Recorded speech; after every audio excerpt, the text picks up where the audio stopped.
Hello everybody, thank you again for tuning into my channel and the Advanced Racing Analysis at Tricana. I will analyze the good, the bad, the ugly in Formula 1 2020. The good are the drivers that are sitting pretty much the favorites in their team, and they could pretty much do whatever they want, and whatever happens, chances are, no matter what the performance is, chances are they will still be in the team. They could somewhat disobey driver orders and still be very well because they are so entrenched in the team. The bad drivers that are on the hot seat who have to perform or else they might be done with the team. The ugly are the drivers who can cause a rift between the team. Think Nico Rosberg and Lewis Hamilton, or Esteban Ocon and Sergio Perez. So the good, so the number one, the top of the list is Max Verstappen. So this guy is pretty much in a good seat, catbird seat. Think back to when he shoved Esteban Ocon, and the team was actually, they didn't say, well, he shouldn't have done that. They're like, well, you know, if something happened to you, you will be a little bit mad as well. So, you know, so it was just his emotion flaring up, and you know, and that's just that. So the team supports him no matter what he does. So this guy is the favorite. He's good. He has everything. The world at his feet. He has plenty of fans. He's responsible for whole sections of fans coming to the races. So, you know, they even made the race just because of him. So they made the race in his country because of him. So no one wants to disappoint him. Second on the list is Lewis Hamilton. So Lewis Hamilton is almost in the same seat as Max Verstappen. He could do whatever he wants, and even if he doesn't win the championship, you know, things will still be good. But the only thing with Lewis Hamilton is that he has self-pressure. That title number 7 is a very, very, very, very big deal, and the team so much wants that. Even though he doesn't have to, I mean, he doesn't have to get it. He has nothing to prove in Formula 1 now, right now. He could just, you know, come 5th every single race, come 10th and not score as a single race. He will still be in the team. You know, the team will still keep him if he wants to be in Formula 1. And number 3 is Charles Leclerc. So he's so he has become favored. So this is what Ferrari has wanted all along: a driver of that caliber, a young driver of that caliber, and he speaks Italian. So this is huge for the team. Sebastian Vettel, you know, he always say he's gonna learn Italian, and he's learning a few key phrases, but it's not the same as Leclerc speaking fluent Italian. It's just not the same. It's just a night and day comparison. And he performs. So he's in a good seat. The team is at his feet and they want him.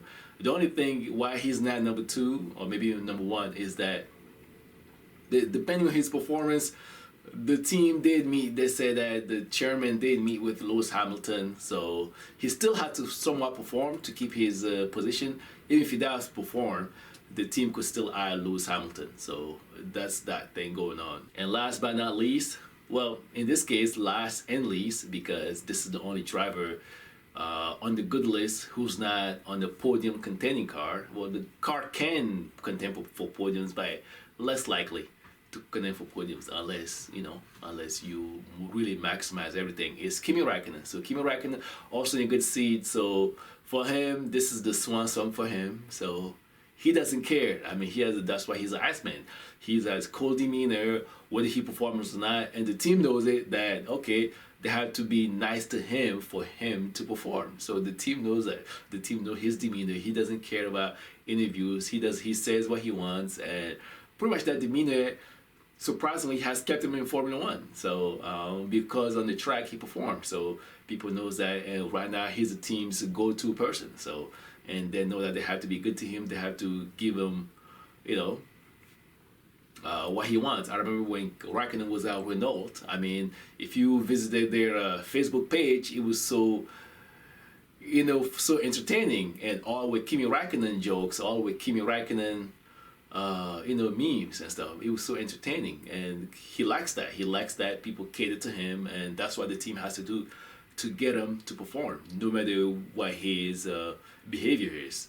And now we move on to the bad. So the bad these are the drivers on the on the hot seat. Yeah, the seat is hot that you want to get off the seat. So it's hot because the pressure to perform. So number one is Antonio Giovinazzi. So that's such a contrast in the team, in the Sauber team. So you have Kimi Raikkonen, he's on a good list, and you have Antonio Giovinazzi, who's on the hot seat.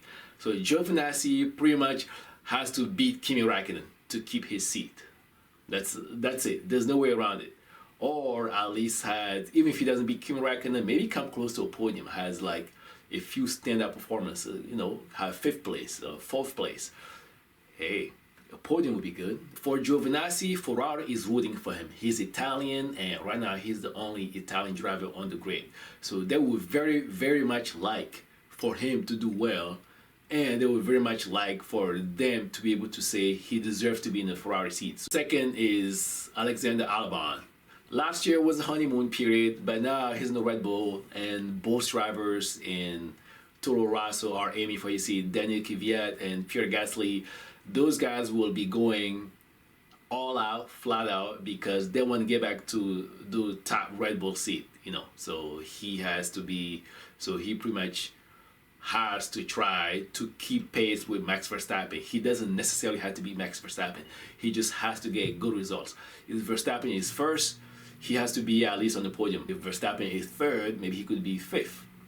He just has to be close to Max Verstappen, because at least Red Bull does not want two number ones.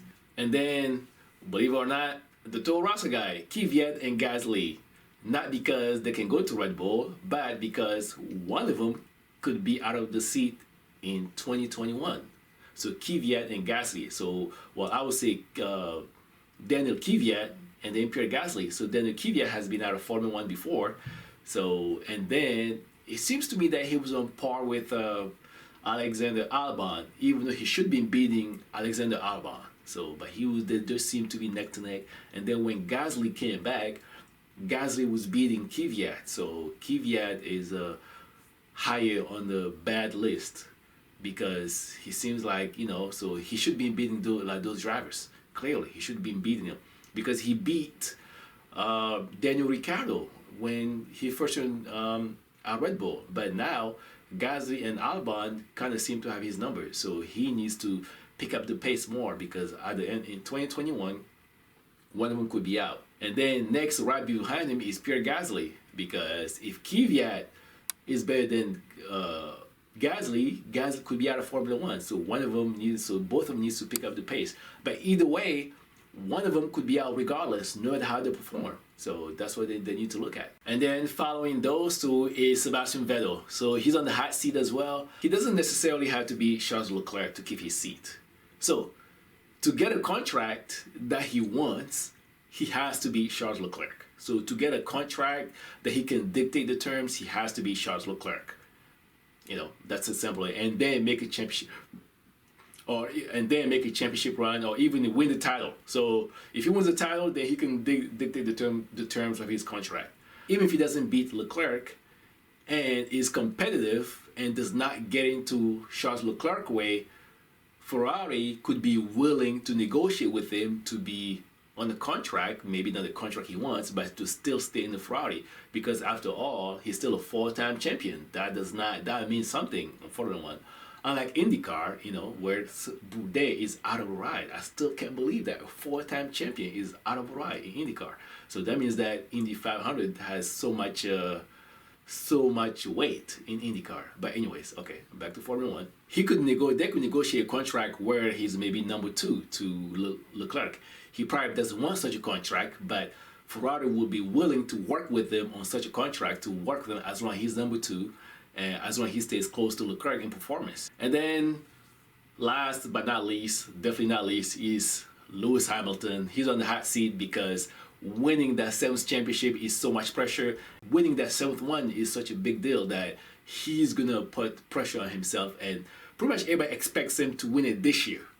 Everybody expects Lewis Hamilton, if the car is good, everybody expects him to win it. Even if the car is not good, people will still expect him to win that 7th championship, to do something, whatever, use his experience, whatever. Even if the car is behind the Red Bull and behind the Ferrari or maybe, people will still expect him to do something to win the championship. Everybody thinks Lewis Hamilton should get it. If he doesn't get it, then you're going to hear all kind of talks about him. So the ugly are, like I said again, those drivers who can cause a rift inside the team, some friction inside the team. They could upset the harmony inside the team. Number one on the list, again, he's on the bad list, but he's also on this list is Alexander Albon. If Alexander Albon was to start beating Max Verstappen, this will cause a major headache inside the team. That will become ugly in the Red Bull. Because you kind of saw some glimpse of that in Max Verstappen and Daniel Ricciardo, especially at the Baku Grand Prix. If neither number two was able to form just as well or better, the team will again once be conflicted. Okay, one thing is that it's going to be very entertaining, but he almost has to do that to keep his career, to be desirable to other top teams. And then Esteban Ocon is number two because just like him versus Sergio Perez, Daniel Ricciardo is seen as one of the stars in the sport. So if all of a sudden Esteban Ocon started beating him, there will be some friction. Just like it was with Max Verstappen, everybody expects Daniel Ricciardo to beat Esteban Ocon, but Esteban Ocon is not going to take that lightly. He's going to go all out because one day, if Lewis Hamilton retires or leaves the team, he wants to be the one to be called up to Mercedes. He doesn't want to miss out on that chance. And then Valtteri Bottas. If he starts beating Lewis Hamilton, that would definitely cause a rift in the team as well, because the team does want Lewis Hamilton to get a 7th championship. So they want a driver to have won 7 championships with Mercedes engine. But if Valtteri Bottas starts beating Lewis Hamilton, that will cause a rift in the team, but they will have no choice but to support him because they want one of the drivers to win the championship. He has to take his chance if he ever wants to win the championship. This is a chance he has to take, grabbed by both hands. Next on the list is Nicholas Latifi. So clearly, right now, everybody only sees Latifi as a paid driver. No one really expects much from him. Everybody sees that he only got into Formula One because his parents paid for the ride, his family paid for the ride. And this guy maybe might not be serious about racing, but there's no one in Formula One who's a joke. All of them are fast. Everybody in Formula One, if they were into almost any other series, they would be a fast driver. So there's nothing, they could lay down laps with the best of them. The thing is that he's here now, and no matter how he gets here, you have to get here however you can. Pretty much that's it. Latifi, for him to be able to get everybody to take him seriously, has to be George Russell. Next on the list is Lando Norris. Him being so highly rated, people expect him to deliver. He needs to try to beat Carlos Sainz. So Carlos Sainz was dropped by Red Bull pretty much, because if Red Bull thought Carlos Sainz was a big time driver, they would have kept him. That's clear. They would have kept him. So Lando Norris does not want to be seen as being beat by someone that was dropped by Red Bull. So he has to try to beat Carlos Sainz. He needs to go fall out and become mean, become angry. He needs to try to emulate Lewis Hamilton against Fernando Alonso. Next on the list is Lance Stroll. So they say that next year they're supposed to become an Aston Martin factory team, and they expect to be performing from the get-go. They expect to hit the ground running, contending for podiums. Lance Stroll is his father's team, but now he needs to beat Sergio Perez for people to take him seriously. And it's his father's team, so he could be on the good list, but he's not on the good list because he needs to beat Sergio Perez. He needs to be seen as the best driver in the team. So I hope you enjoyed it. So I hope you understand a little bit more. And if you have anything I missed, or you feel a driver should be on a different list, just say in the comment. And thank you for watching. And please subscribe and like. Thank you.